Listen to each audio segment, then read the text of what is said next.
presentar Gabriela también da pie a lo que viene ahora. ¿Eh? Como les decía el otro día, bueno, yo no sé mucho del currículum de Néstor, pero bueno, Néstor sobre todo es un comunicador social. Su fuerte viene por ese lado. Y Néstor, yo le decía a los muchachos, a las chicas acá, a los alumnos, que para mí sos un teólogo, aunque no hayas estudiado teología, ¿no?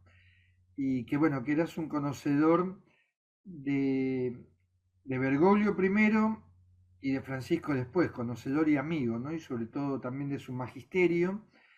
Y como dentro del programa nosotros cerramos esta unidad con lo que es la propuesta, la metodología, el corazón del Papa Francisco en cuestión de moral social, y vos ese tema lo manejás muy lindo y lo conocés de primera fuente, bueno, ahí venía la invitación esta. ¿Eh? Así que muchísimas gracias por haber aceptado, a pesar de todas las ocupaciones que tenés con Nueva Tierra y un montonazo de otras cosas, y de dedicarnos este tiempito hoy a nosotros. Te Bueno, dejo la palabra. muchas gracias por la invitación, Juan Francisco. Estoy contento de estar. Efectivamente, me gusta la teología, me gusta la teología. Y efectivamente también me formé, viene muy al caso la introducción justamente que hizo Gabriela, porque me formé en las ciencias de la comunicación en la UBA. Tuve la suerte de formarme con los grandes maestros de la comunicación y la cultura que armaron la carrera de ciencias de la comunicación de la UBA al regreso de la democracia, ¿no? Me siento heredero de eso y me hace sentir muy, muy responsable. Y también soy como producto un poco de todos esos años y de, en términos eclesiales, quizás del gran tiempo de los movimientos juveniles.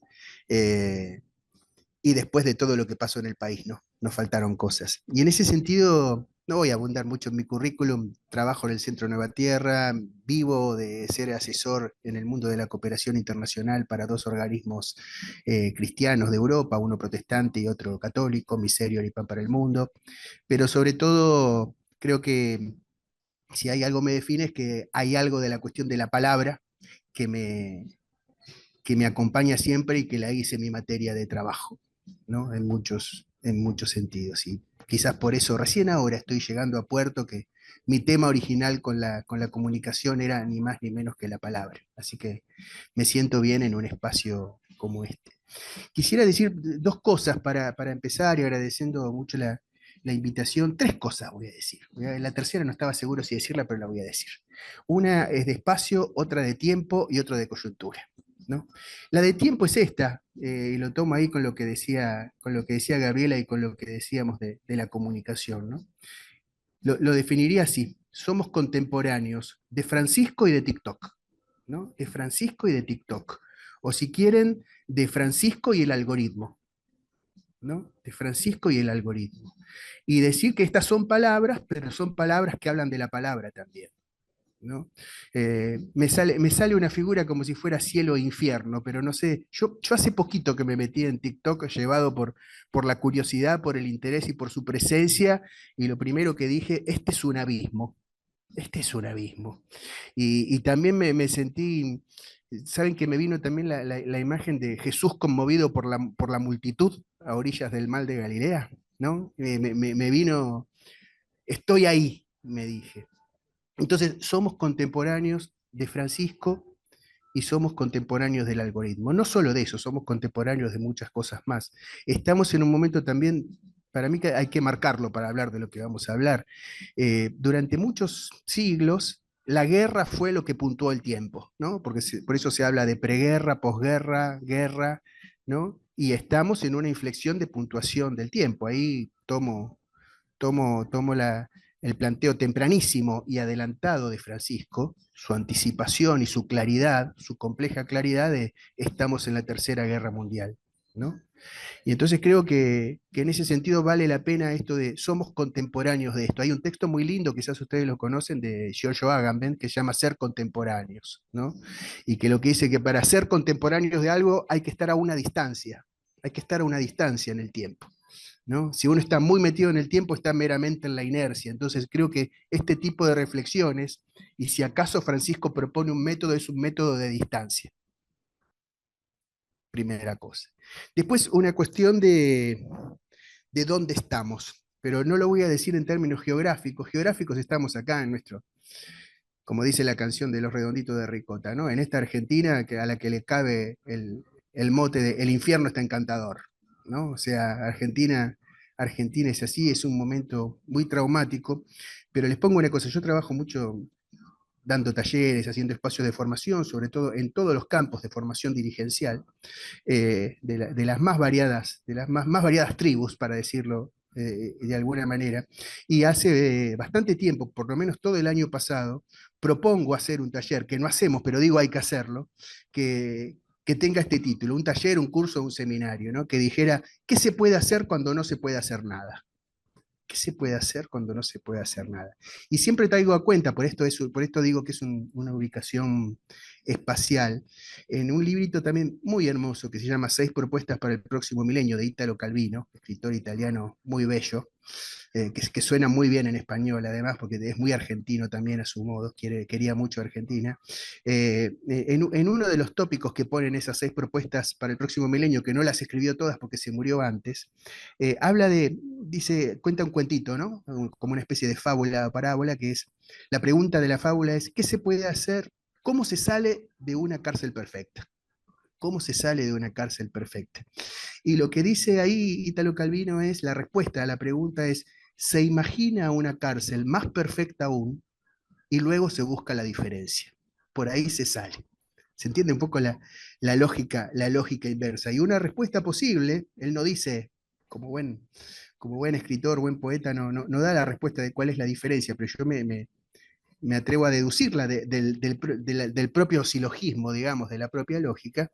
Una cárcel de la que no se pudiera salir sería una cárcel donde no pudiéramos imaginar, porque siempre que pudiéramos imaginar la diferencia la encontraríamos y por ahí podríamos salir, ¿no? Entonces la palabra también como condición para imaginar. Y la que no sabía si les iba a decir o no, pero se las voy a decir porque ya hablé 2 minutos y ya me siento habiendo entrado en confianza. Una cosa más, si quiere, sociológica, política o histórica donde estamos.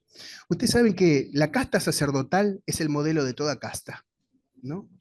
Ustedes saben que hablando de comunicación social, de opinión pública, si hay una palabra con eficacia en este momento es la palabra casta. Yo creo que es una elección muy inteligente y que no inocentemente he aprendido, ¿no? Sino que es muy eficaz. No importa el juicio que tengamos al respecto, es muy eficaz, es muy significativa. ¿Por qué es eficaz? Porque es significativa, porque interpela. Después, si quieren, podemos hacer otra charla sobre esto. Pero en muchos espacios, ahora que estuve muy involucrado en los recordatorios de Carlos Mujica, un poco para provocar, porque Juan Francisco me conoce y sabe que me gusta un poquito provocar, solía decir, bueno la casta sacerdotal, ¿acaso no es el modelo de toda casta?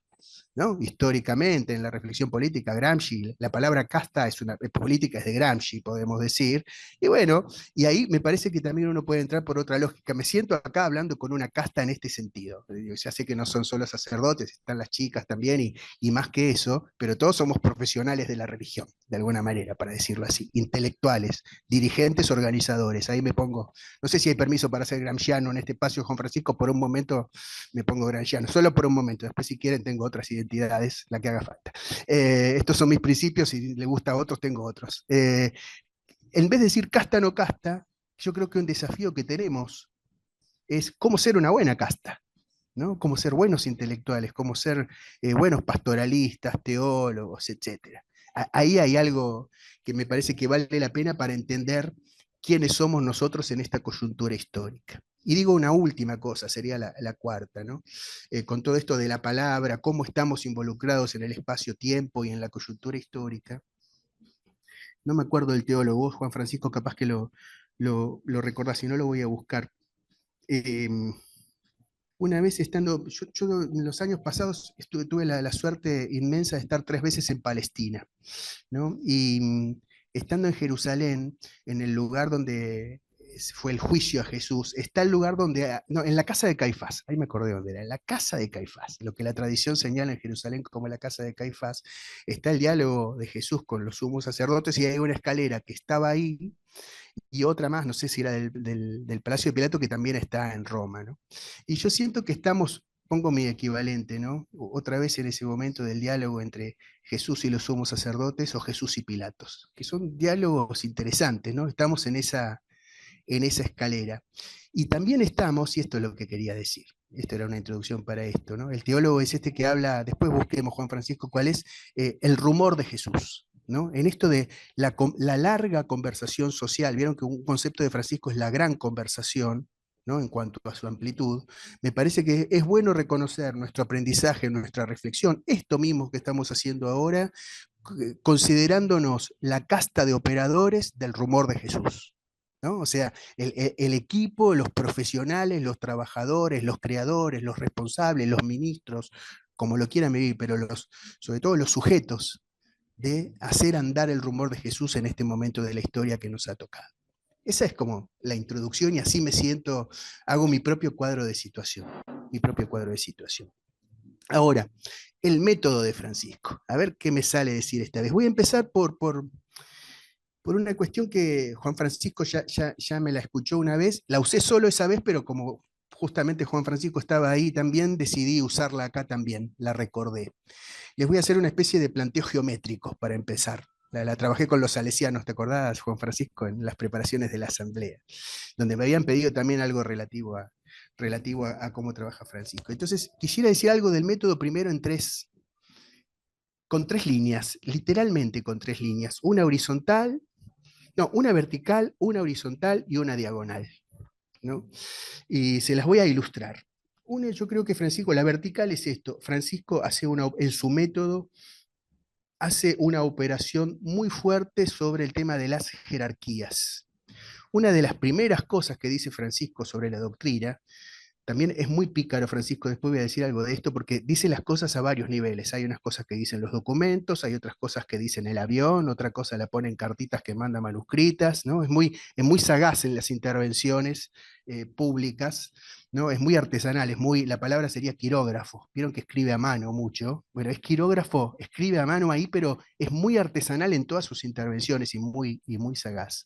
Una de las primeras cosas que dijo es, todas las cosas en la doctrina son importantes, pero no son todas igual de importantes, ¿no? O sea, hace un trabajo sobre la vertical, sobre la vertical, ¿no? La verticalidad tiene que estar, pero no es cualquier cosa, ¿no? Y hay algo que es más importante que otro, ¿no? Y eso me parece que es un criterio de mucha misericordia y de mucha maleabilidad también, que te implica elegir, ¿no? Te implica reconocerte en un lugar. También es cierto que, como buen papa y desde la perspectiva cristiana, vieron que tiene mucha afinidad con los musulmanes, Francisco, con los ortodoxos y con los musulmanes, mucha afinidad. Lo cita en Fratelli Tutti y está prácticamente dedicada, barra inspirada en el imán, ¿cómo es ese imán o cómo se llama? El de Egipto, ¿no? El del Cairo. No voy a decir el nombre, no me lo acuerdo, después lo buscamos. Y en ese sentido a mí me gusta decir también que Francisco es un papa muy musulmán, en este sentido. Vieron que ser musulmán es decir, voy a usar una palabra fea, pero que nosotros podemos entender perfectamente en sentido positivo. Musulmán significa estar sometido, ¿no? Pero son sometidos no en el sentido de la opresión, sino en el sentido que tiene la palabra musulmán, es que Dios es más grande, ¿no? Entonces, dicho Dios es más grande, todo lo demás es cuestión de decisión. Una vez trazada la dirección en que va la vertical, lo que marca la verticalidad, lo demás es decisión del sujeto, discernimiento del sujeto. Después voy a hablar sobre esto. Esa es una primera cosa. La segunda es la horizontal. ¿Qué diría respecto a la horizontalidad en Francisco? No es basismo. O sea, hay algo que Francisco no es basista, pero su horizontal es de una amplitud tremenda, ¿no? El criterio de en salida de Francisco es un criterio de ampliemos la frontera, llegamos hasta acá, bueno, 10 metros más, 100 metros más, 1 kilómetro más, ¿no? Amplificar el espectro de lo que nos concierne, y de quienes nos concierne, y finalmente de quiénes somos nosotros, ¿no? Los límites de lo humano, amplificar los límites de lo humano. A Francisco le toca ser papa. Voy a hacer una pequeña digresión. Vos, Juan Francisco, cortame porque sabés que hablo mucho, puedo terminar hablando 6 horas. Pero, ¿vieron cuántos debates hay actualmente sobre el derecho de los animales? ¿No? Y vieron cuán presente está el tema. Busquen un odiador en internet y verán que le gustan las mascotas. Esto no quiere decir que a todos los que nos gustan las mascotas somos odiadores. Pero hay algo ahí que se está discutiendo, que es el límite de quién es persona, quién es humano. Pero el problema no son los gatitos. El problema es si a los diferentes los consideramos humanos, si a los pobres los consideramos humanos, si al que no piensa como yo lo consideramos humano. Ahí el criterio operador de la horizontal en Francisco es doble, la salida y la periferia.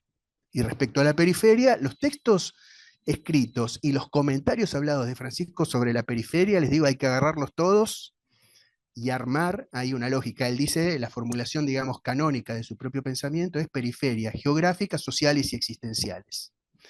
Y sobre cada una de ellas, y en particular sobre las existenciales, ha hecho declaraciones maravillosas, ¿no? Porque en el fondo son las que valen, digamos, ¿no? O sea, porque las existenciales están también en las sociales y en las geográficas.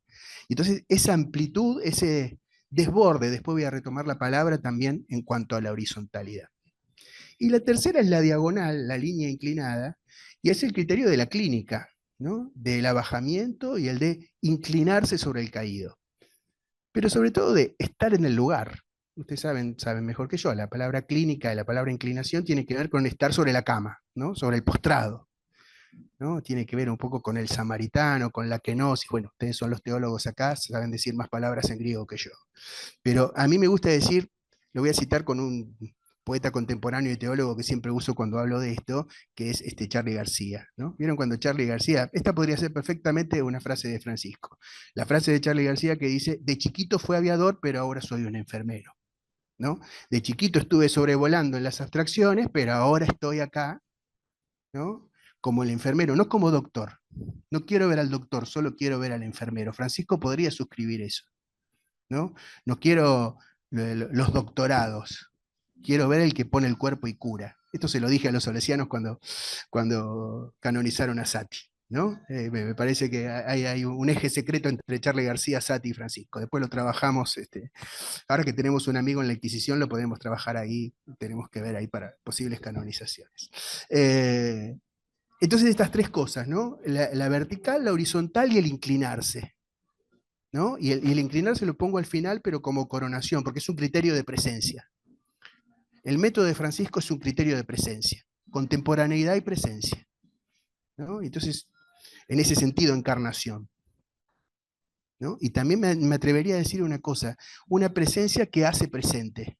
No, esto lo discutí mucho con los curas villeros, con amigos más, hermanas en la inserción y eso. No basta la presencia, también hay que hacer presente. ¿Qué es el presente? El presente es el lugar donde se puede tomar decisiones. Si uno solo acompaña, pero solo acompaña como el derrotero o la deriva, está ahí, pero no está presente y no está haciendo presente. ¿Qué es un presente? Un lugar donde uno puede decidir.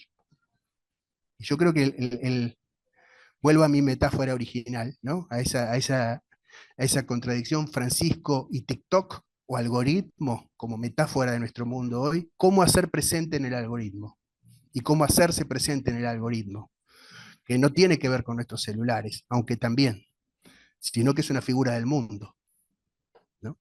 Entonces, eso es lo primero que diría. Lo segundo, más que método, respecto a Francisco, diría criterio.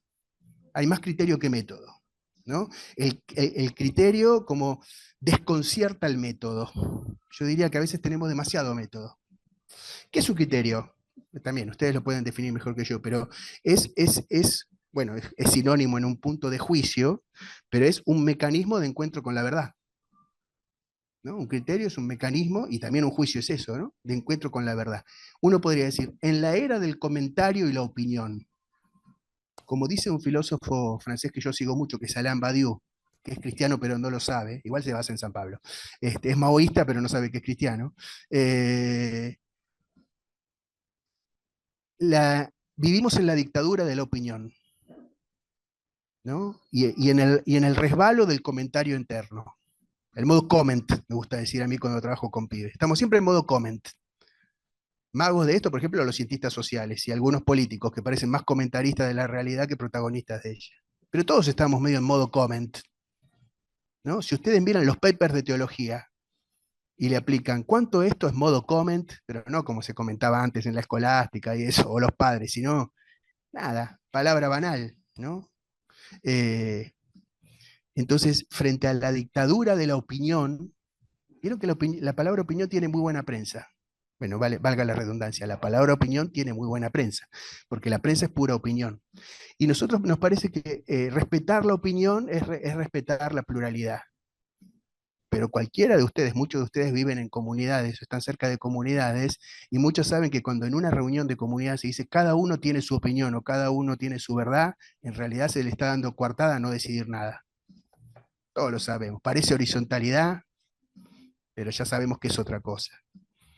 Porque la verticalidad siempre existe aunque no la nombremos. Entonces, cuando se dice. Entonces, la cuestión, el Francisco es un operador de tenemos que ser sujetos que se encuentran con la verdad, valga la redundancia, porque un sujeto es siempre un sujeto de la verdad, ¿no? Y yo creo que eso, contrastándolo con el reino y la dictadura de la opinión y de la pluralidad, nos llama en filosofía, en política, en vida social, en cotidianeidad, en trabajo teológico y en pastoral a hacer un trabajo muy importante, ¿no? A una toma de posición.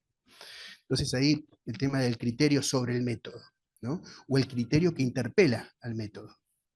En un punto diría, como dije antes, lo desborda.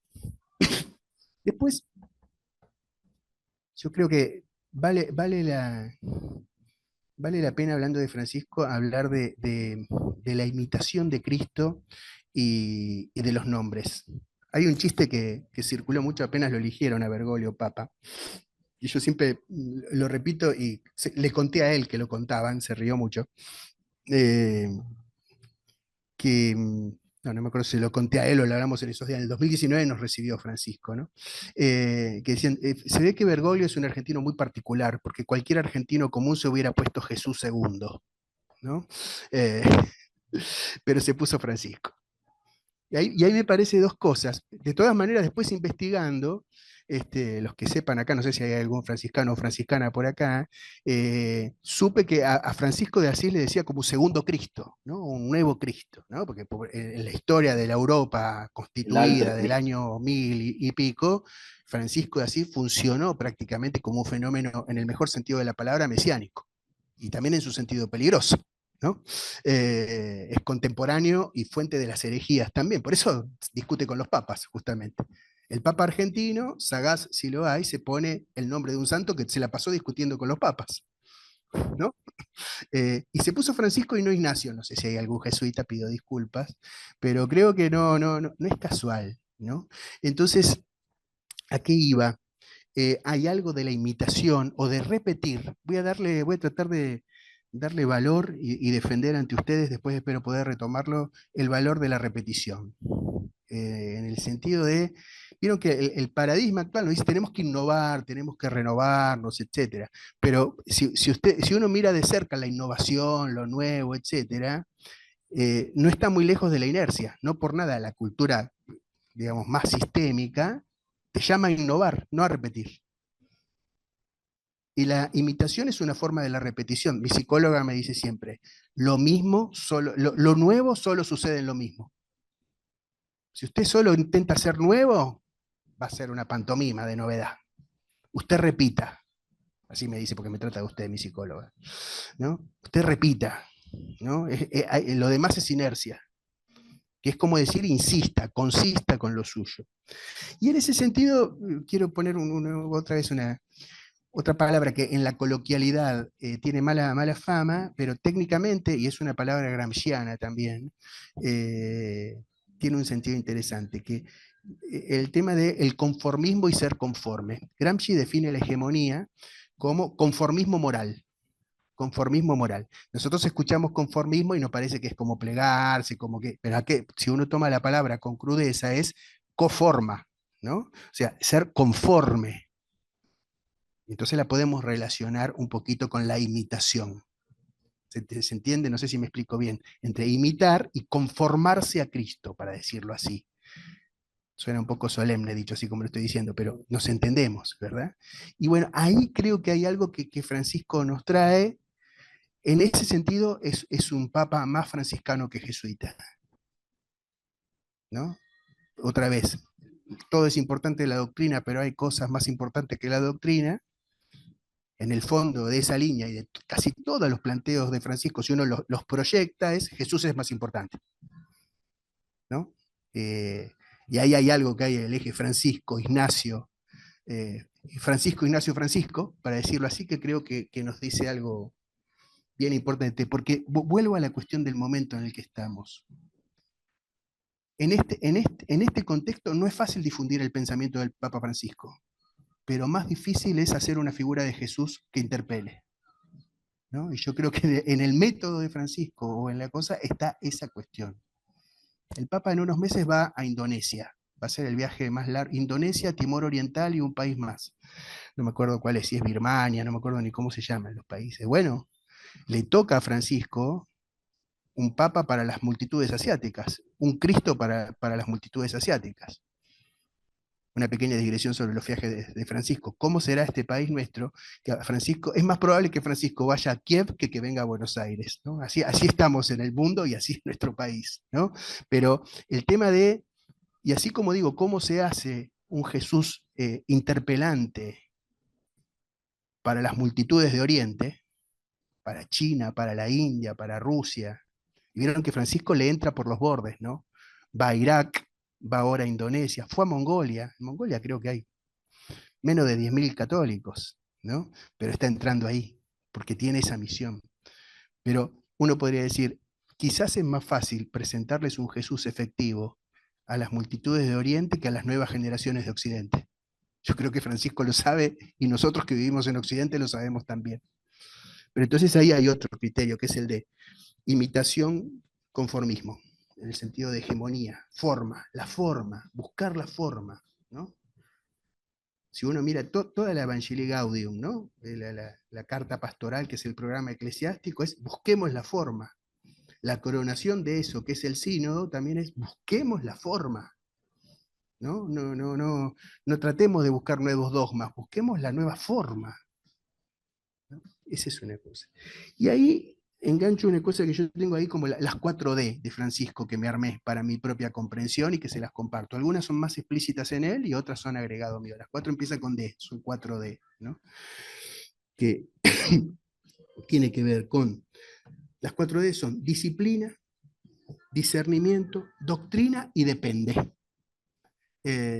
Yo tenía ganas de armar una inteligencia artificial latinoamericana que cualquier pregunta que le hagas, un chat GPT latinoamericano, que cualquier pregunta que le hicieras, cualquier prompt, contestara depende, ¿no? O sea, como criterio general. Por eso puse mi depende acá. El tema de lo situacional, ¿no? Y respecto a la doctrina ya hablé antes, así que ya no lo reitero, es lo que dije antes, pero en el eje disciplina, discernimiento, yo creo que ahí hay una cosa de cómo Francisco educa con el ejemplo, ¿no? Es un tipo de un nivel de disciplina personal. Te puede gustar o no, yo no sé cómo es el vínculo de ustedes con la figura de Francisco, pero te puede gustar o no.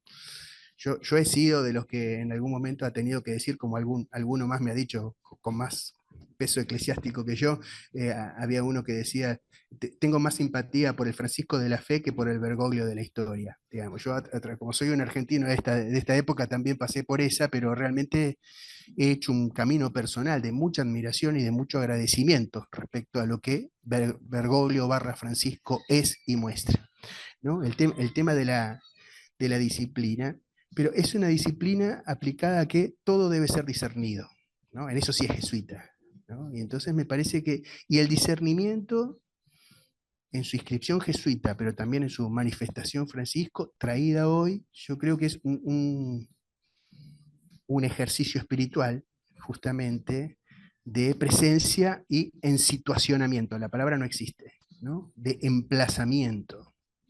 Vieron que por la inversa, yo diría que también como criterio o cuestión moral dicha por Francisco, está toda la cuestión de la mundanidad.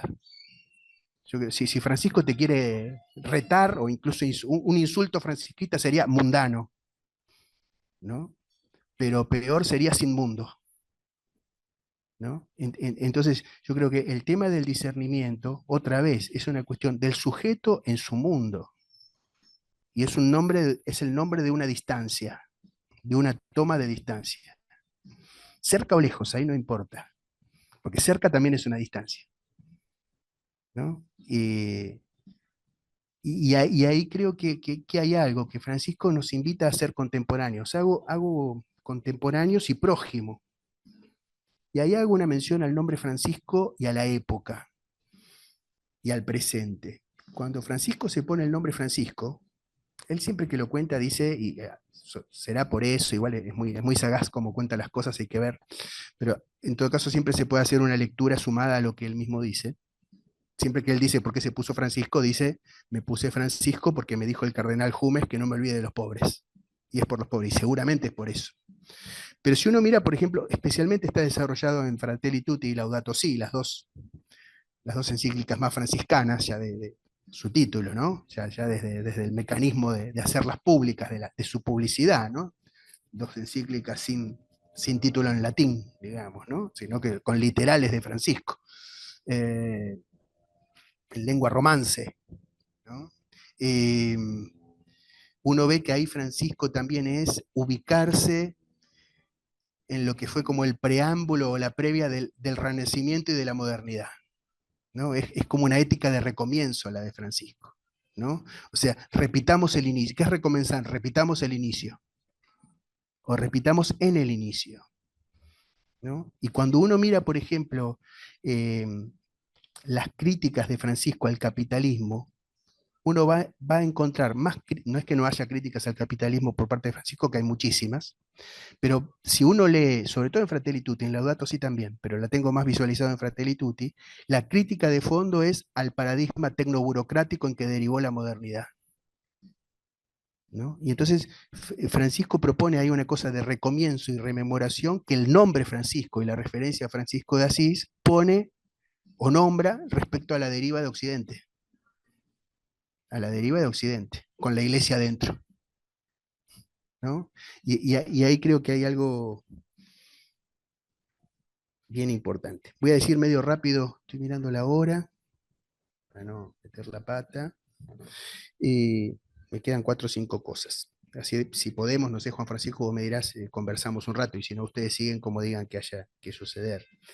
Eh, Después me parece que hay algo como de la ética y la estrategia personal de Francisco en cuanto a su manera de establecer los vínculos y las relaciones, que tiene que ver con su método, también ya mencioné algunas cosas antes. Él muchas veces los dice, en 2 o 3 entrevistas, hay una entrevista que le hace un investigador francés de la comunicación, ahora no me acuerdo el nombre, donde él dice por primera vez, y después queda por escrito en un libro, ¿no? El decir que él dice esto, yo no preparo nada, hago lo que me sale en el momento. Lo comentó mucho cuando tuvo ese encuentro con los diplomáticos y los representantes políticos del Congo, de Sudán, ahora no me acuerdo, cuando se agachó y les besó los pies frente a todas las cámaras. Tienen esa imagen, ¿no?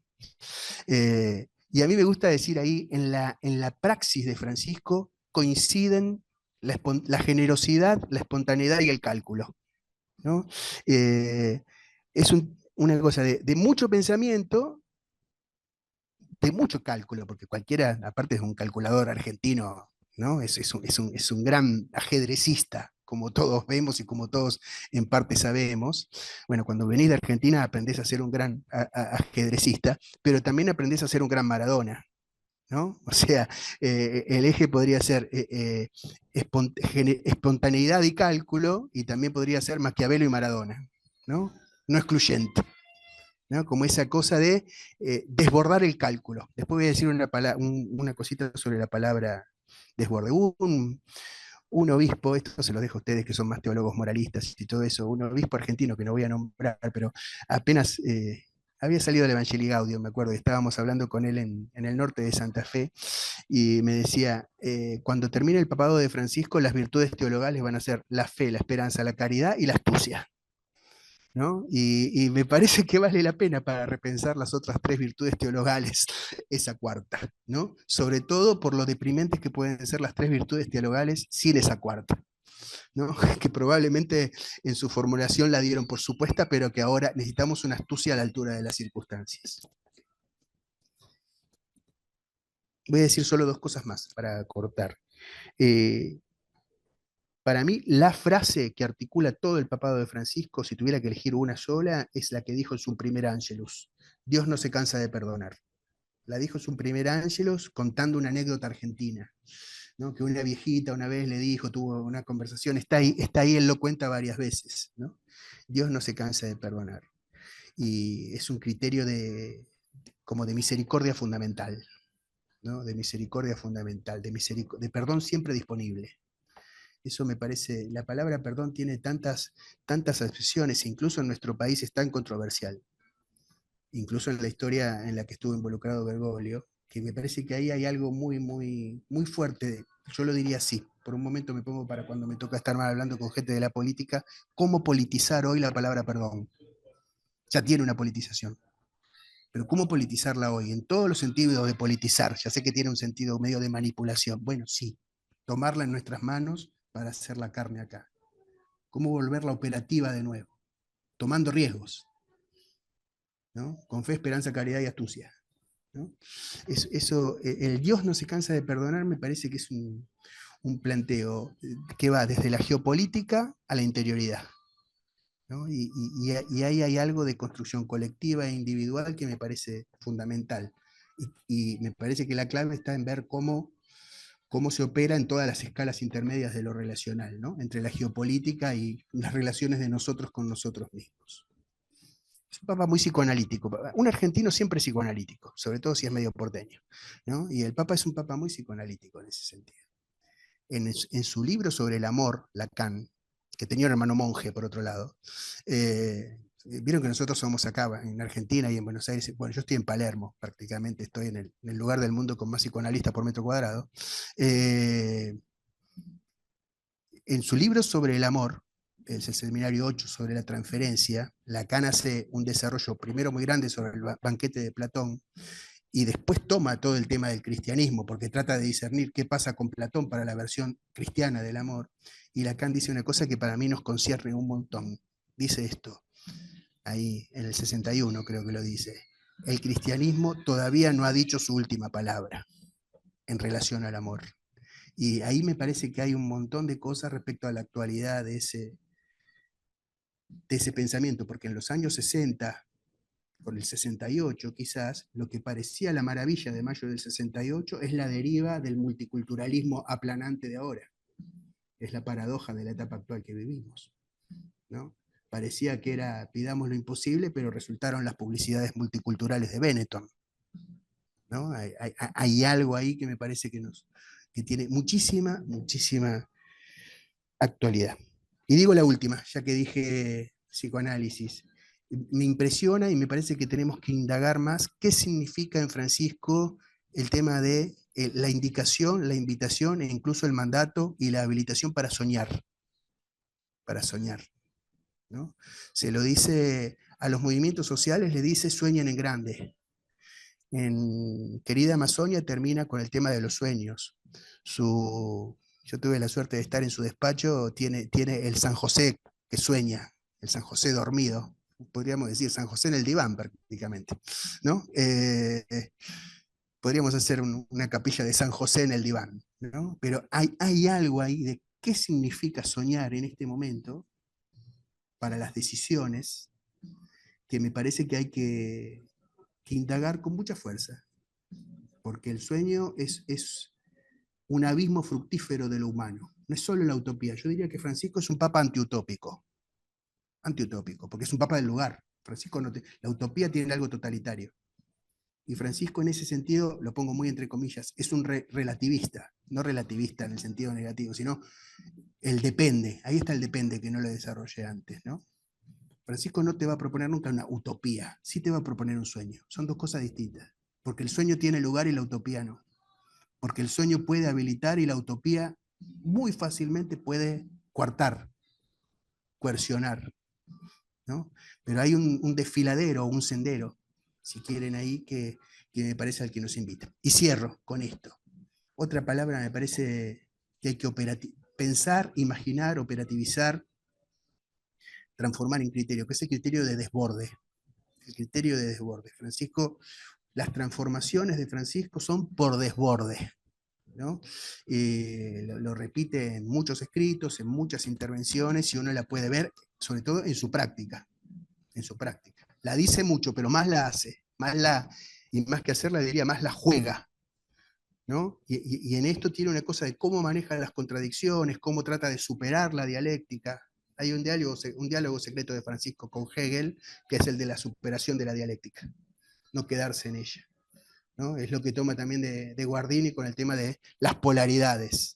Tengo un amigo que hizo una síntesis de las polaridades de Guardini con un modo de explicitación muy político de Argentina, dice el amigo, polaridades conducentes, ¿no? Polaridades conducentes, ¿no? Que habilitan camino, que habilitan sendero, ¿no? Y ahí está su criterio como de, tienen que estar todos. Francisco es un todista, él mismo lo dice, ¿no? Él ha dicho, la palabra de mi pontificado es todos. Y ha dicho todos, todos, todos, como en una aclamación litúrgica prácticamente. ¿No? Todos, todos, todos, no basta una vez, 3 veces. Y, y seguramente ese es el conflicto que vivimos en este momento, ¿no? ¿Qué es el todos? ¿Quiénes somos nosotros? ¿Cómo podremos vivir juntos? ¿No? La pregunta de Alan Turing en los 80, yo soy de esa época, el librito de Alan Turing, ¿podremos vivir juntos? Y yo creo que Francisco nos invita a responder esa pregunta. Hasta ahí llego, Juan Francisco. Gracias, gente.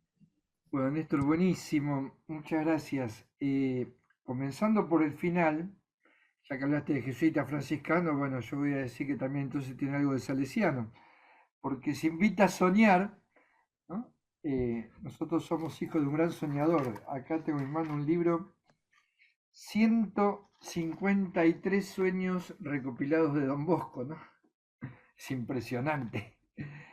Y cuando hablabas de presencia, ¿no? La presencia que hace presente, también me acordaba de nuestro rector mayor cuando era solamente Ángel, el padre Ángel, y todavía no era cardenal arzobispo, esto simplemente a principio del año pasado, él hablaba del sacramento de la presencia, ¿no? Ángel Fernández Sartini. ¿A vos te gusta eh, proponer, pero más que nada provocar, ¿no? Entonces yo creo que hay algunas provocaciones, ya noté algunas.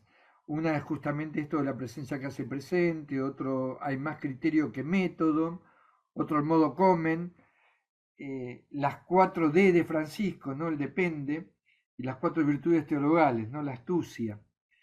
Bueno, yo lo que propondría ahora sería, si podés, Néstor, un descansito de 5 minutos para los que tengan que ir al baño, cambiar el mate, lo que sea, y después, bueno, que podamos compartir resonancias, preguntas, provocaciones que pueda haber en el aula, ¿no?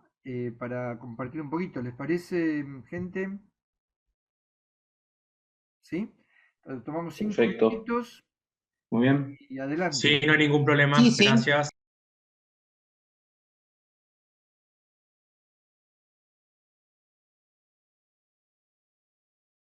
Les puse 3 links. Uno es del portal más clásico que tenemos nosotros desde el Centro Nueva Tierra, con el que hemos trabajado la figura de Francisco, que es Factor Francisco. Los invito a verlo y también a seguirnos en las redes.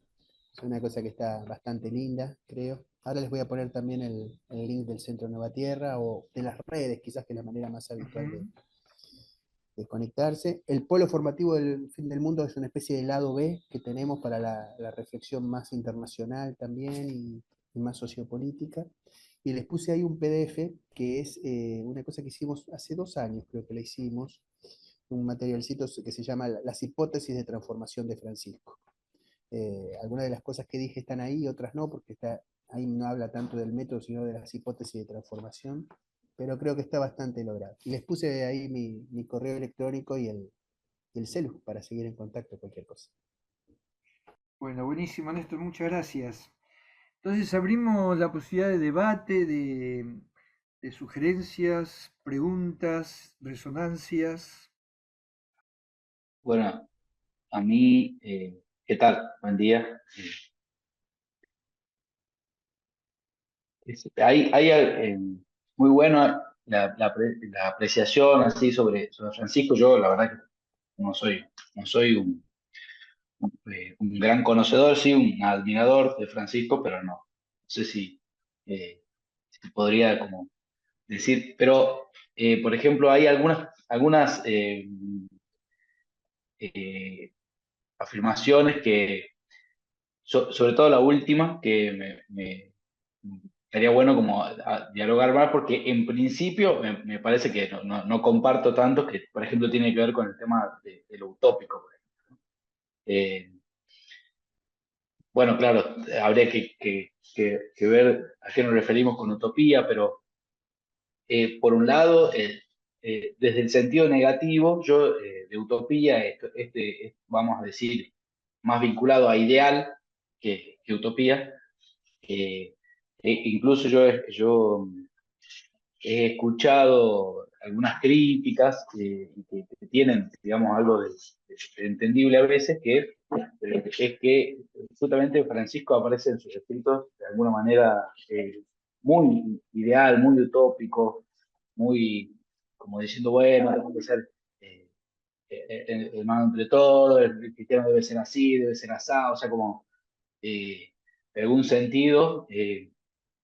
A veces incluso uno diría, bueno, planteando cosas que son eh, medio alejadas de la realidad, ¿no? Por un lado, yo no comparto tanto esa postura, pero me parece que sí es utópico en el buen sentido, en el sentido de mostrar un, un- o aclarar un horizonte al cual caminar, ¿no? Como, como no como que no hay tanta,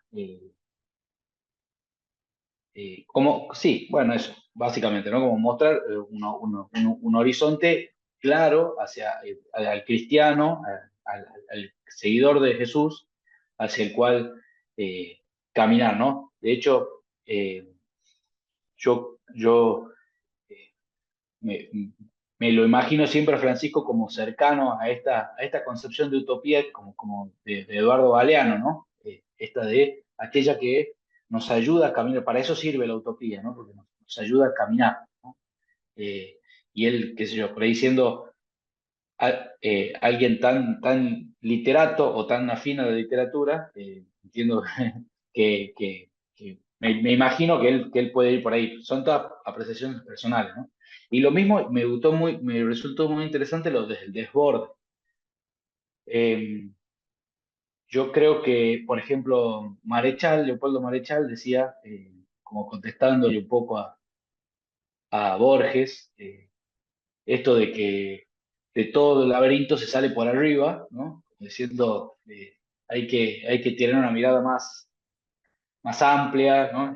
Entonces, como criticando un poco el laberinto borgiano, él dice, no, de todo el laberinto se sale por arriba, como desbordando, como saliendo, ¿no? Bueno, me da la sensación también, en esta clave literal, ¿no? Literaria, vamos a decir que Francisco tiene un poco de eso, ¿no? No perderse por ahí en las estructuras, en las paredes de la doctrina, del que no es, sino como, si vamos a decir, relativizar, se da en ese sentido, ¿no? Pienso que un poco va por ahí, entre otras cosas. Si me permitís el comentario, Dodi, vos decime, Juan Francisco, si hacemos así o si esperamos varias, pero me sale una primera reacción, la hago ahora. Sí, comparto mucho lo que decís. Sí, efectivamente, está muy bien la apreciación que haces y te agradezco también. Suelo usar mucho para provocar también. A veces digo, tenemos mucho Eduardo Galeanismo, pero lo digo para provocar porque yo leí todo de Eduardo Galeano, ¿no? Soy un Eduardo Galeanista con etiquetado frontal, digamos, podríamos decir, portador sano. Pero están los distintos niveles, ¿no? Yo volvería a decir mi provocación de que Francisco es no utópico, pero en este sentido, en el sentido que nosotros podemos entender rápidamente de encarnado, ¿no? No. Sin embargo, está buena la relación que haces con desborde, que le podríamos agregar salida, porque en ese sentido sí es utópico, ¿no? El tema de salida es decir, a otro lugar, pero no en abstracto.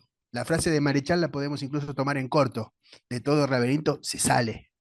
Uno podría decir a como sea, ¿no? Es lo mismo lo de la cárcel que decía al principio. Entonces comparto con vos. Me parece igual el tema de la utopía creo que lo tenemos que elaborar.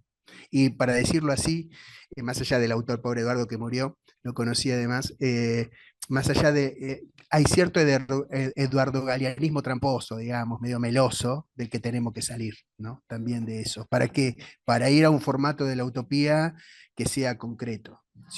Cuando se plasma en política o en horizontes institucionales, etcétera, la utopía a veces moviliza, pero también paraliza, ¿no? La dialéctica de la utopía y el camino. Y un comentario cortito sobre las críticas a Francisco. Yo trabajo mucho con europeos y muchas críticas de esas son de europeos, ¿no? Porque parece, no, como la paradigmática podría decir, ¿por qué en vez de hacer un sínodo no haces otro concilio? ¿No? O sea, o por qué no resolvés de una sola vez todo el tema, que yo, la ordenación de las mujeres, etcétera. Y Francisco ahí para mí tiene una complejidad astuta que al que piensa con un switch de sí y no, al peor estilo europeo, o sea, dicho europeo por un momento en el sentido negativo, eh, los desconcierta mucho. A mí me divierte mucho también como sucede, pero yo creo que donde otros ven cierta cosa difusa, cierta cosa confusa, o para usarlo en los términos que en ese momento vos lo dijiste, Dodi, una cosa demasiado utópica, Francisco tiene una cosa de carnadura y de complejidad, en el buen sentido también de la palabra complejidad, muy, muy interesante. Después puede ser exitosa o no, ese es otro problema. Pero una de las frases de Francisco, vieron, fue, yo no soy el gran reformador. ¿No? O sea, tipo, a mí no me vengan con eso. Yo voy a hacer una transformación, no una reforma, podría ser completando la palabra. Yo creo que ahí lleva mucho aprendizaje argentino a su papado, digamos, respecto a realmente cómo se generan cambios, cómo se generan acaso, si vale, transformaciones e incluso revoluciones, ¿no? Así que eso respecto a eso, Dodi. Coincido ahí para poner esa palabra en ese nudo de utopía entre utópico, no utópico, viable, no viable, confuso, claro, ¿no? Eso. En relación a esto y también en sintonía con el tema que viene el próximo viernes, digamos, yo la utopía la relación también con lo que es la ética de la fragilidad, ¿no? Porque es desde la fragilidad de donde vamos a poder tomar conciencia y ser realistas. Tony Mifsud, en uno de sus libros, que después lo vamos a presentar la semana que viene, dice que el ascenso a Dios pasa por el descenso a la propia realidad. El camino hacia Dios pasa generalmente por muchos cruces de errores, curvas y rodeos, por fracasos y desengaños. Pero resulta que no son precisamente las virtudes las que más abren a Dios, sino las propias flaquezas, incluso los propios pecados, ¿no? Tony Mitsude, no sé, Néstor, si escuchaste hablar de él, es un teólogo moralista maltés, pero que del año 72-73 vivió en Chile, falleció hace 2 años. Es uno de los moralistas latinoamericanos más referentes para lo que es la moral de discernimiento y sobre todo la moral social. ¿Alguna otra resonancia? Consulta. A mí me quedó resonando esto que también decía Dodi del desborde y, o sea, cuando lo formulaba en mi cabeza como pregunta o no me haría, pero sí como expresión de que este desborde del que actúa Francisco, este a nivel personal, ¿no? Siento que es como en consonancia con el desborde del grito de la humanidad.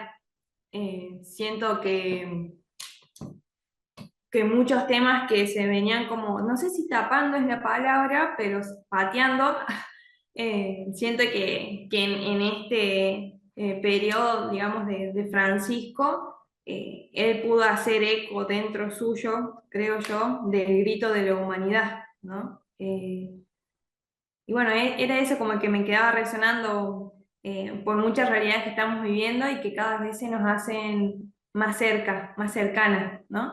Entonces, bueno, eso me gustó mucho la palabra desborde, porque siento que demuestra, yo me imaginaba, ¿viste? Cuando la olla empieza a hervir o vos estás cocinando y se desborda, y eso, bueno, para estar atento. Eso simplemente. Gracias por la presentación. Qué bueno, Lourdes, lo que decís, y la otra hermana que la veo ahí también, que supongo que tiene nombre también. Saludos ahí a Santiago del Estero. No, ¿qué me viene? Me lo inspira ahí que diga Santiago del Estero. Eh, Yo diría esto, mira, me suena esto. Francisco no dice a desalambrar, sino pasemos a través de los alambres, ¿no? O sea, me vino una cosa paisajística en ese sentido.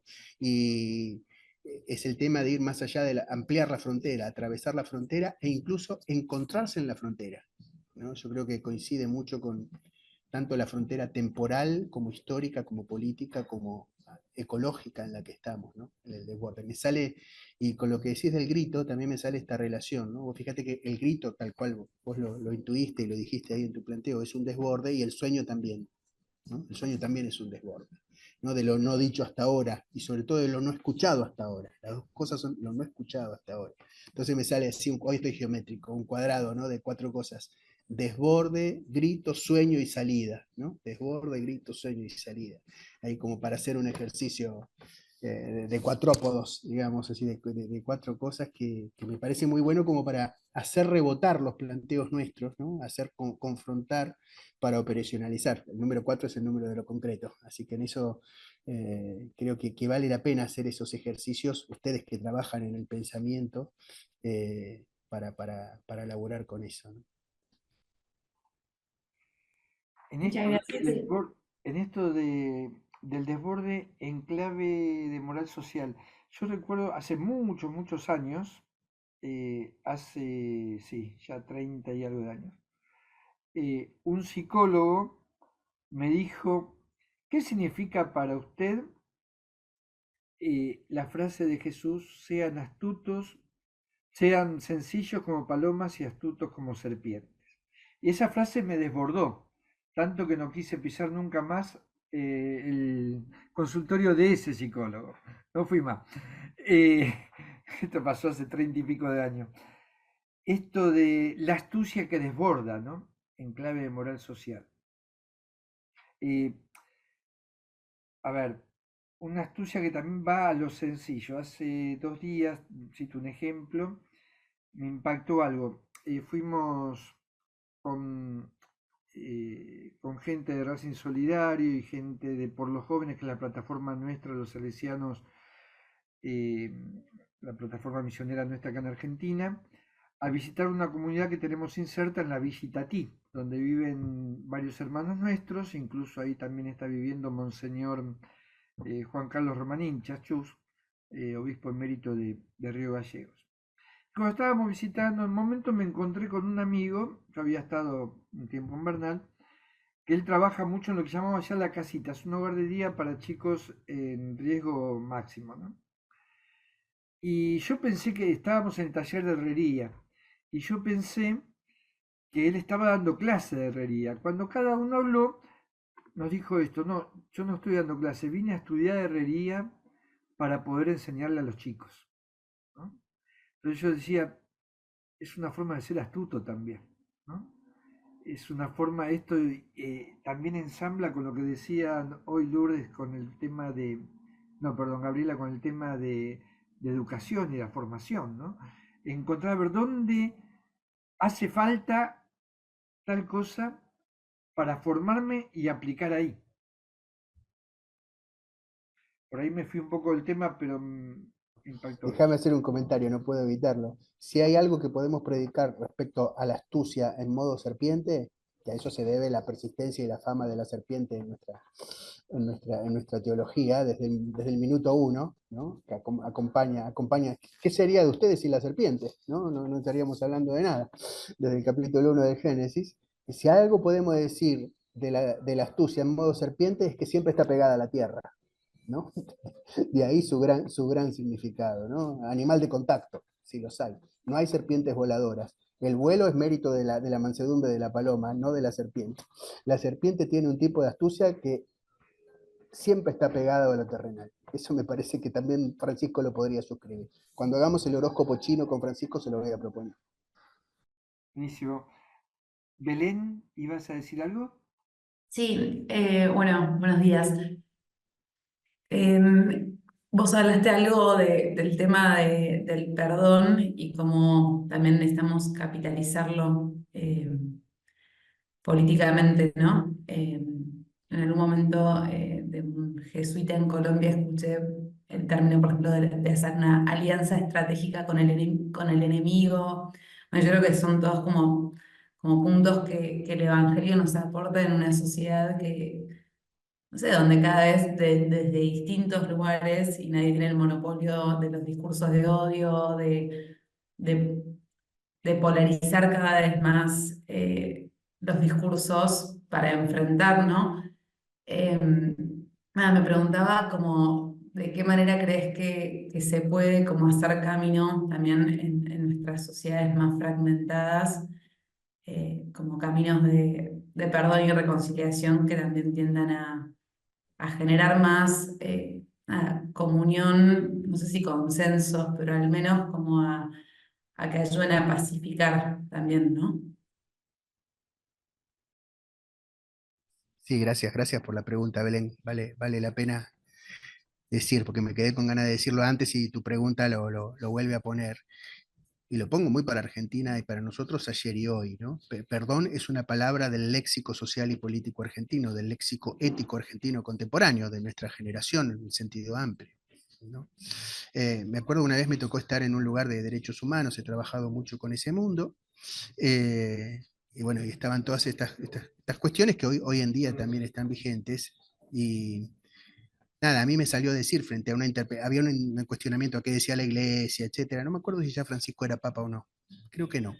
Y a mí me salió a decir, Dios perdona todos los pecados, pero no los crímenes, ¿no? Son dos cosas distintas del crimen y el pecado. Un poco para poner esa resolución en el núcleo donde está inscripto en nuestro drama histórico, digamos, que tiene que ver fundamentalmente con el terrorismo de Estado, que sigue hasta hoy con toda la cuestión de la violencia, de la lucha armada, el terrorismo de Estado, desde los 70 hasta ahora, ¿no? También lo tuve bastante presente esto en este mes que se recordó a Carlos Mujica, que también es parte de esa constelación y que por eso insiste como cuestión, ¿no? En este momento para nuestra rememoración, ¿no? Esa es una cosa.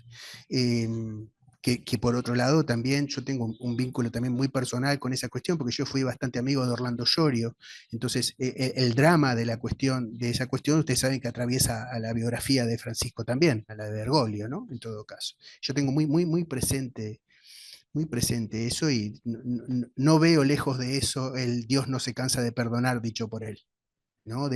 Yo creo que es un hombre que ha vivido el drama de las tensiones reales de Argentina, ¿no? En modo serpiente, en el sentido de pegado a la tierra, tuvo que vivir acá, y bueno, y yo creo que tiene un gran aprendizaje histórico en ese sentido.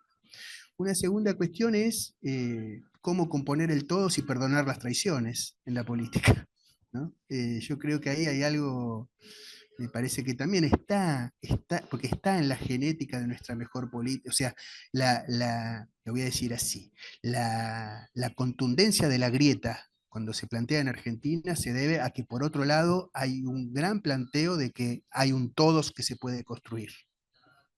En las elecciones, lo digo en términos político-electorales directamente, en las elecciones de 2019 las dos grandes palabras eran todos y juntos, ¿no? Eso es un tema nuestro de cómo nos concebimos como sociedad y que no nos concebimos como sociedad dual, no nos concebimos como sociedad dual, ¿no? Y la dualidad se propone de izquierda y desde derecha. Sería todo un debate, hay toda una cuestión para replantear. Incluso les diría, el problema político-económico fundamental de Argentina hoy, si es la inflación, y en la opinión pública lo es, y en la realidad también, es que Argentina no logra ser estabilizada como una sociedad dual. No se puede estabilizar una Argentina de pobres asistidos y ricos irresponsables. No sale, no importa si te gusta o no, no sale, y eso está bueno. Es bien a ras de tierra, bien a ras de realidad argentina, ¿no? Y después una tercera cosa, bueno, ¿cómo se reconstruye una comunidad histórica, política, nacional, una sociedad en este momento? ¿Y quiénes somos y cómo somos los operadores de eso? Y yo creo que Francisco da muchas pistas en los dos sentidos, son palabras del arquitectónico y artesanal, ¿no? Arquitectónico y artesanal. Y yo creo que hay mucho que trabajar en ese sentido, y uno de los criterios es la conversación en presencia, ¿no? De ser capaces, una ética francisquista, pero uno diría una ética cristiana para la Argentina de hoy, es una ética de la buena conversación. Porque hay mucha palabra pero poca conversación, o mucha conversación y poca palabra, lo podemos decir en un sentido u otro. Y ahí para mí hay una tarea molecular para usar también otro término gramsciano, estamos en una fase molecular de reconstrucción de lo que es vivir juntos en Argentina. Por eso no importa lo que pase en la política explícita, lo que sí importa, no digo que no importe, pero importa en tanto refleje o pueda reflejar o vaya a ser sostenido o no por un gran movimiento. Fase molecular es una palabra, un término de Gramsci también, ¿no? Que tiene que ver dónde se gesta la conformidad moral, ¿no? Y yo creo que nosotros somos operadores y en el caso de ustedes profesionales de eso, ¿no? Y creo que ahí hay, además con el aura que le da a los que están más en el mundo religioso de manera explícita. Y hay mucho que hacer con esos símbolos y con esas capacidades. En relación con esto, les hago mención a un librito muy, muy pequeño de Claretiana del año 2005, Corrupción y Pecado, de Bergoglio, ¿no? Es muy interesante esto. En un momento dice Bergoglio, nos hará bien volver a decirnos unos a otros, pecador sí, corrupto no, y decirlo con miedo, no sea que aceptemos el estado de corrupción como un pecado más. Y bueno, va a hablar de la corrupción de los religiosos en un momento, y después va a decir, y está muy ligado a lo que decía Néstor hace un ratito, ¿no? Podríamos decir que el pecado se perdona, la corrupción no puede ser perdonada, sencillamente porque en la base de toda actitud corrupta hay un cansancio de trascendencia. Frente al Dios que no se cansa de perdonar, el corrupto se erige como suficiente en la expresión de su salud, se cansa de pedir perdón. Bueno, podríamos decir una remera que diga pecadores sí, corruptos no.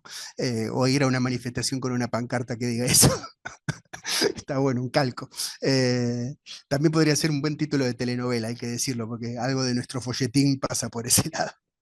Bueno, Lourdes, ¿te puedo sacar la Lourdes, palabra un segundito antes, solo para responder algo? Que un poco también lo que me queda, lo que decís es, me sonó mucho esto del juntos y del todos, ¿no? Y a la vez, cómo incluir la diferencia sin que sea un pensamiento totalitario, ¿no? Porque muchas veces parece que el juntos o el todos es posesión solo de uno, ¿no? O sea, en el fondo quiere eliminar lo distinto, lo diverso, ¿no? Entonces, de alguna manera me hace resonar como cómo podemos, que en el fondo para eso necesitamos también seguir conversando, como lo decías, teniendo redes sin anular la diferencia, ¿no?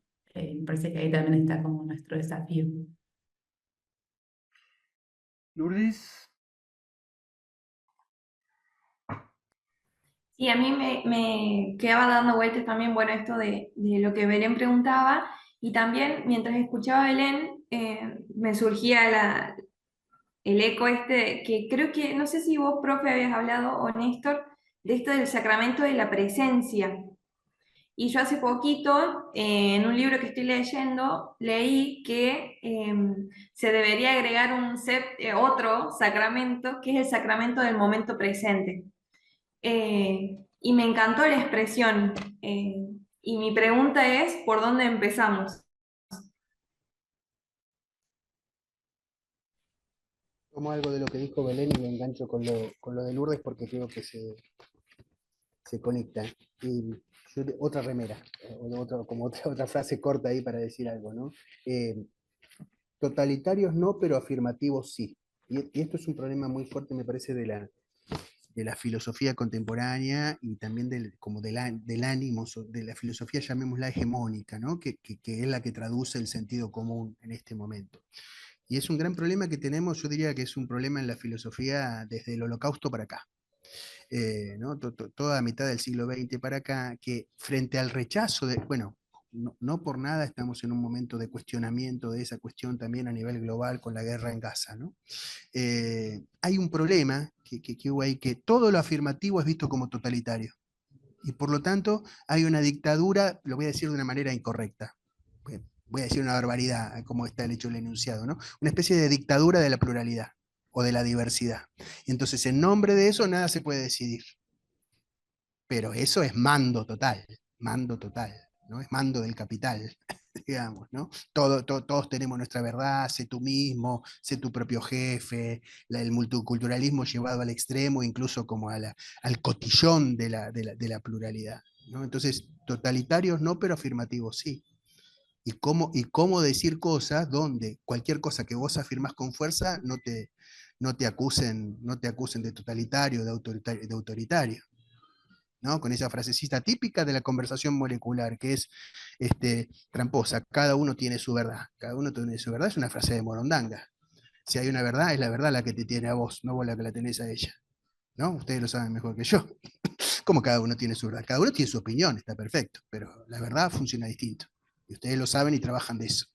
Y ahí hay algo, me parece, en la conversación cotidiana que hay que elaborar. Y conectando con el planteo de Lourdes, eh, me, me parece que está planteado ahí, ¿no? El punto de comienzo es ponerse cara a cara, eh, viendo nuestros límites, ¿no? Esto se engancha con lo que dijimos antes del desborde, de la utopía, etcétera, ¿no?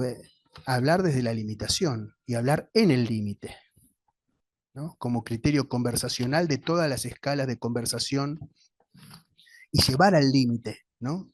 De todas las escalas, y uno puede hacer un análisis, ahí soy otra vez como comunicador o comunicólogo, ¿no? La sociedad es una red conversacional en la que se establecen compromisos. Una organización es una conversación de segundo grado, o sea, una conversación sobre cuáles son las conversaciones posibles.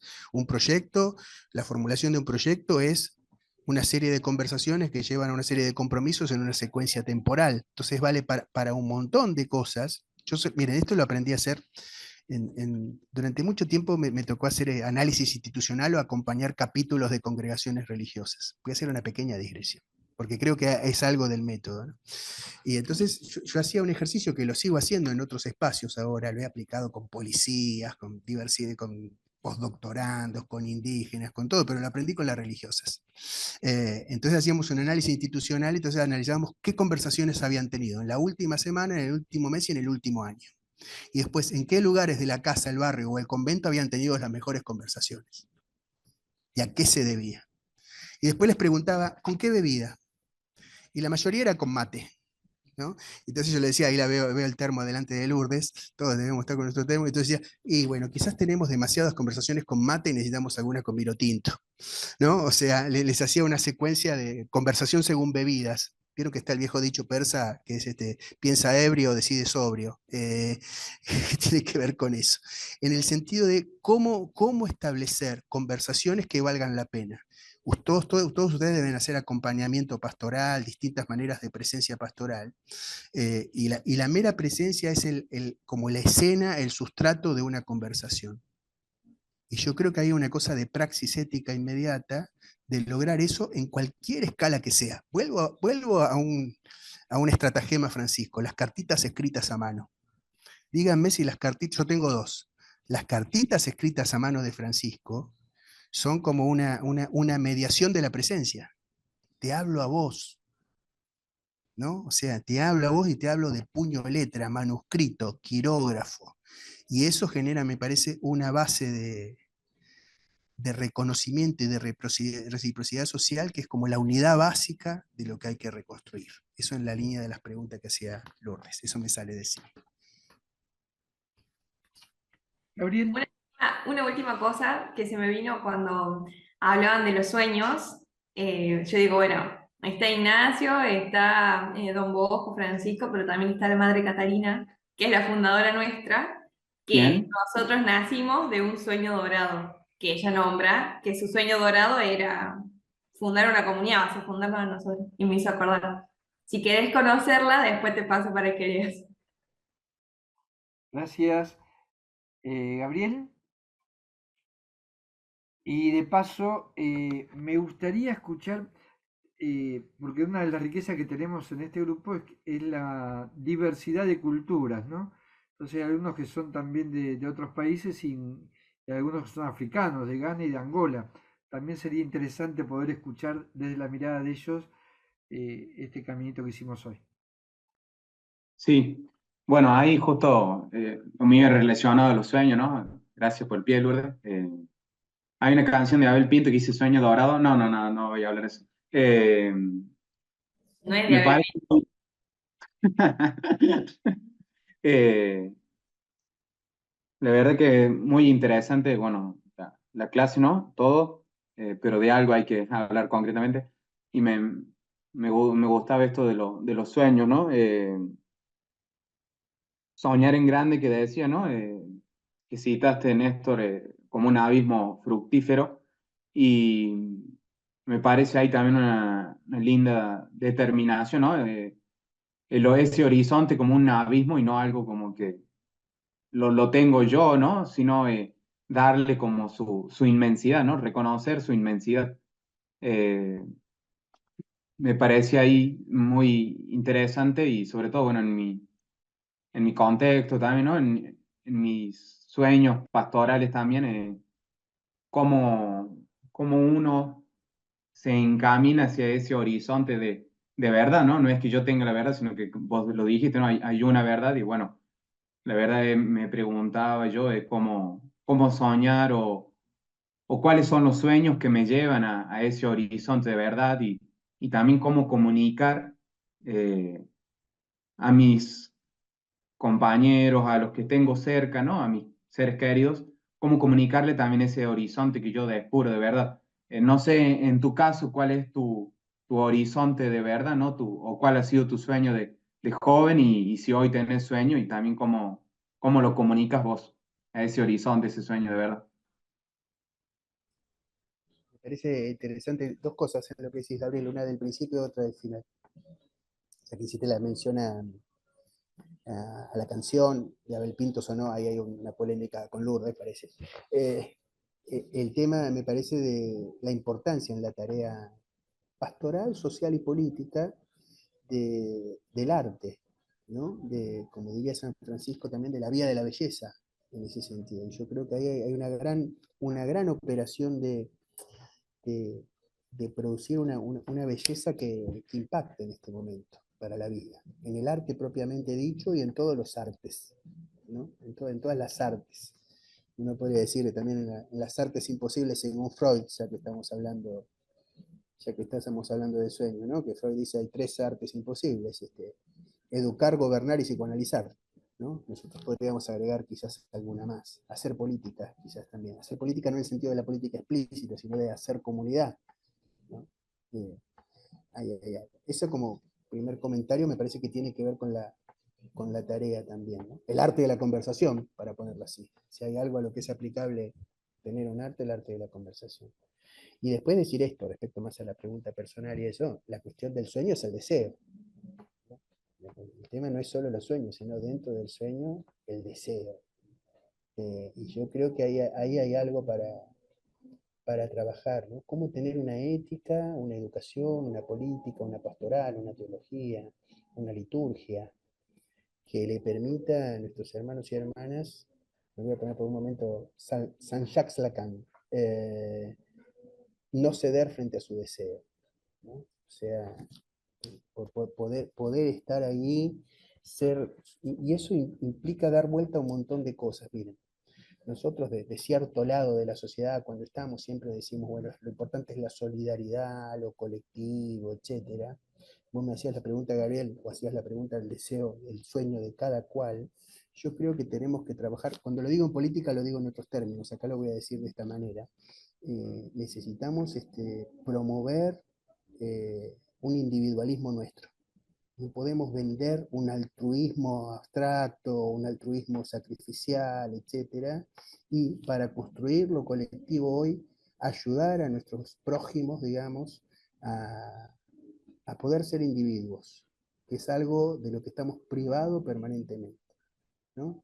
Con la paradoja, digamos, también de que poder ser individuos no es ser la mónada de la identidad íntegra, etcétera, sino convivir con la propia división, con la propia herida, ¿no? Con la propia limitación. Y yo creo que ahí hay un trabajo que va otra vez por el andarivel de las conversaciones y de los encuentros mediados, todos los encuentros son mediados, incluso los cara a cara, ¿no? Eso también me parece así, por eso se puede tener una buena conversación por Zoom como estamos teniendo por ahora mismo, ¿no? Y todos ustedes, porque todos trabajamos de reunirnos, hemos tenido conversaciones cara a cara que no van a ningún lado, ¿no? Todos tenemos un elenco de eso. Entonces, en el arte de la conversación cara a cara, siempre mediada, eh, poder encontrarnos en nuestro límite y con nuestro atravesamiento. Yo creo que ahí hay una tarea, hay mucho, creo yo, y creo que Francisco suscribiría esto, de ir uno por uno, uno por uno. Ahora se los voy a anotar. Para mí, los fragmentos más lindos de Francisco son los números 77, 78 y 79 de Fratelli Tutti, que es los 3 parágrafos que están bajo el título Recomenzar. Me lo sé casi de memoria, ¿no? Pero que empieza así.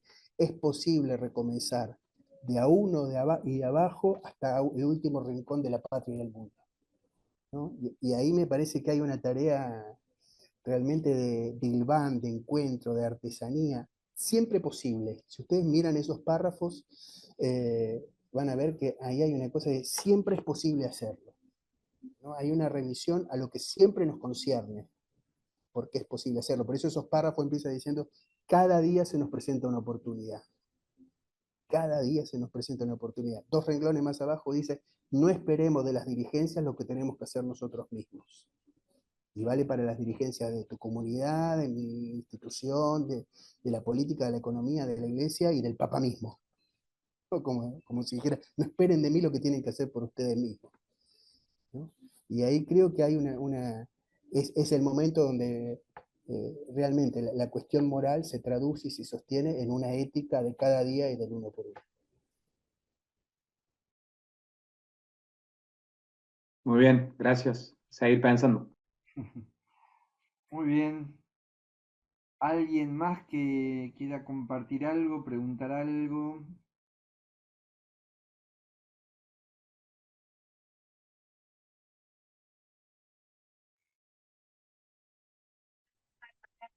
Sí, simplemente por ahí también algo que me resonó cuando hablabas sobre esto, sobre la verticalidad, la horizontalidad, la diagonalidad, eh, que de alguna manera resuena también un poco con lo que estamos viendo en otra materia, teología pastoral, que también un poco hablaba sobre las dimensiones de la teología pastoral y cómo hay un autor que las enmarca también en estas direcciones.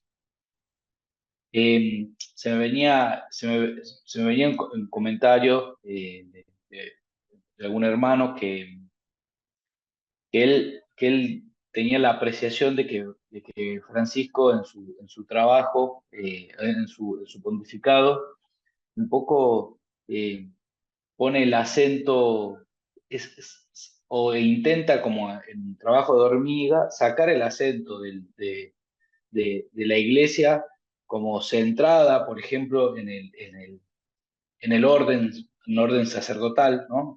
La ordenación, algo así como, vamos a decir, como centrada en la casta sacerdotal, ¿no? Y, y de tantos años y que intenta y vuelve a poner el punto o la importancia en el bautismo, ¿no? Como marcando ahí cierta horizontalidad, ¿no? Como diciendo, bueno, lo importante de la iglesia, lo importante bueno, sí, o sea, como que todo radica en el bautismo, en que somos bautizados, ¿no? Como volver a hacer foco ahí, que parece una verdad que nunca se desmintió, digamos, vamos a decir, explícitamente, pero es verdad que en el tiempo se ha puesto los focos en otros lados, más en una verticalidad jerárquica, vamos a decir, y ahora es como volver un poco a la importancia del bautismo, del bautizado, ¿no? Como que como marcando ahí cierta vuelta a la horizontalidad. Hay un libro, ahora no me acuerdo del autor, Juan Francisco, capaz que vos lo recordás. Hay un libro francés que se llama La traición de los clérigos. Se ha traducido también como La traición de los intelectuales y se podría traducir también como La traición de las castas, ¿no? Eh, y ahí me viene a la mente, no por nada son enemigos íntimos, Milei y Francisco, porque los dos tienen el mismo problema, el castismo. O sea, yo creo que, y no es casual, o sea, lo que Francisco me parece propone es ninguna camarilla, ¿no? Ninguna camarilla, pero no solo el clericalismo del clero, sino que le preocupa el clericalismo de los no clérigos, ¿no? Ahí hay algo, me parece, muy fuerte en su estrategia también de implementación, incluso con los temas controversiales de quién es ordenado, ordenada o no. me parece bien interesante para trabajar. Y el tema del bautismo me parece que está bueno porque pone la posibilidad de ser sujeto en el nacer de nuevo, digamos, ¿no? Y en algo que es al mismo tiempo don y decisión. Eso me parece, ahí hay toda una antropología. Hay toda una antropología en ese sentido. El bautismo es algo que es un don, pero también es un poco elegir ser, ¿no? Ahí en el eje más sacramental sería bautismo-confirmación, ¿no? Que me parece en el sentido de renacer en el espíritu, primero por la comunidad que te hace cristiano y después porque vos en la maduración elegís serlo, ¿no? Elegís lo que sos, ¿no? Y entonces es un ser fundado en la decisión y en la pertenencia y no en lo que meramente se es. Y creo que ahí hay un criterio también de construcción institucional y comunitaria y colectiva y humana. Sigue Julien Benda, sí, tal cual, Juan Francisco.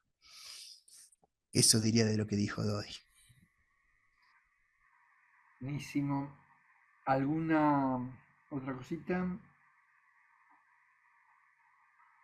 Ya estamos llegando al final del tiempo.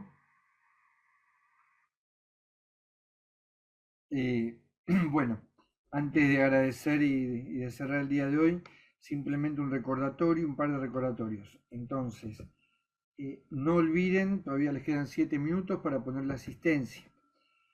El próximo martes entonces nos encontramos con Cintia, Javier, Pablo y Gloria en la presentación de los desafíos a la moral social que presenta el mundo de la política y la economía. Prepárense que viene lo bueno. Bueno, y el viernes de la semana que viene vamos a trabajar en base a ética de la fragilidad, ¿no? Como ya vamos de a poco ir concluyendo el curso. No, Néstor, nada más que agradecerte, la verdad que creo que has enriquecido mucho. Yo siempre insisto en todas las clases mías de moral, también acá moral social, ¿no? Mi intención cuando tomo estas clases es no dar recetas hechas, no bajar líneas, sino que nos ayudemos mutuamente a pensar y a elaborar, ¿no? Entonces, me parece que esto enriquece mucho el diálogo, enriquece mucho el ir asumiendo también criterios a la hora de pensar teológicamente la moral, en este caso la moral social. Así que bueno, Néstor, muchísimas gracias Muchas gracias. por haber aceptado. Yo sé que estás con muchas cosas, pero bueno, muchas gracias por haber estado. Pasé muy bien, te quiero agradecer, pero te voy a tomar un compromiso porque a mí Sí. me encanta bajar línea, así que hacemos otra donde la consigna sea que bajo línea y después vemos. Bueno, no sé si alguien quiere decir alguna cosita, si no, damos por cerrada la clase de hoy. Muchas gracias. Yo lo agradezco. Muchas gracias. Bueno, Muchas gracias por la clase. Gracias. Muchas gracias. Gracias a todos, un gusto. Ahí les Muchas dejo. gracias. Chao.